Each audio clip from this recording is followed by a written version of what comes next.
శంషాబాద్ మండలంలో ఒక ఉదాహరణ చెప్తాను నేను మీకు. నవాబుల కాలం నుంచి వాళ్ళ దగ్గర 500 ఎకరాలు జాగుండే, అమ్ముకుంటూ పోతే ఇప్పుడు మిగిలింది 250 ఎకరాలు.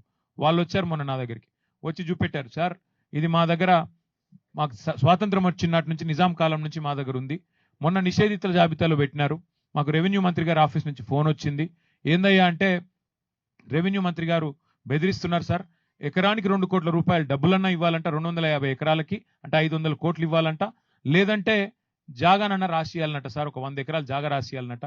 ఇది ఏం అన్యాయం సార్, ఏం అరాచకం సార్ అని చెప్పి వారు చెప్పారు.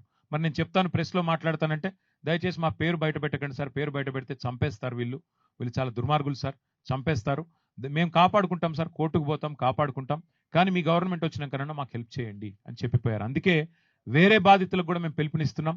అవసరమైతే మా పార్టీ ఆఫీస్ ఉంది, లీగల్ సెల్ ఉంది, మీరు రండి, మీ పేర్లు బయట పెట్టాం, మాకు తెలుసు ఈ గుండాల నుంచి మీకు భయం ఉంటుంది, మాకు తెలుసు, పేర్లు బయట పెట్టాం, కానీ న్యాయపరంగా మీకు అండగా నిలబెడతాం.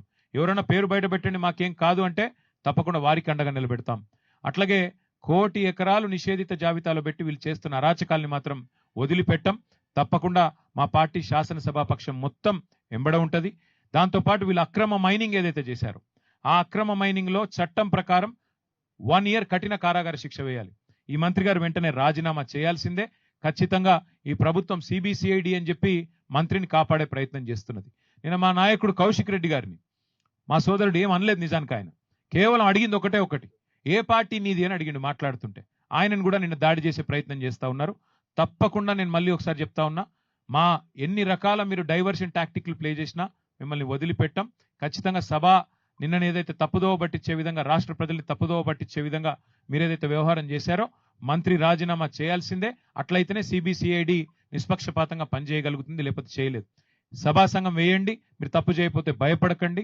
ఆ మంత్రి గారిని అవసరమైతే బర్తరఫ్ చేయాలని చెప్పి మేము ఇప్పుడు గవర్నర్ గారిని కలుస్తాము.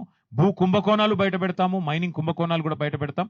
అందరూ ముందుకు రావాలని చెప్పి విజ్ఞప్తి చేస్తూ, మీరు దయచేసి మీడియాతో ఒక రిక్వెస్ట్, మా గౌరవ శాసన మండలి సభ్యులు శ్రవణ్ గారు, మా కార్తిక్ రెడ్డి గారు, ఇంకా కొంతమంది మిత్రులు ఇక్కడే ఉంటారు.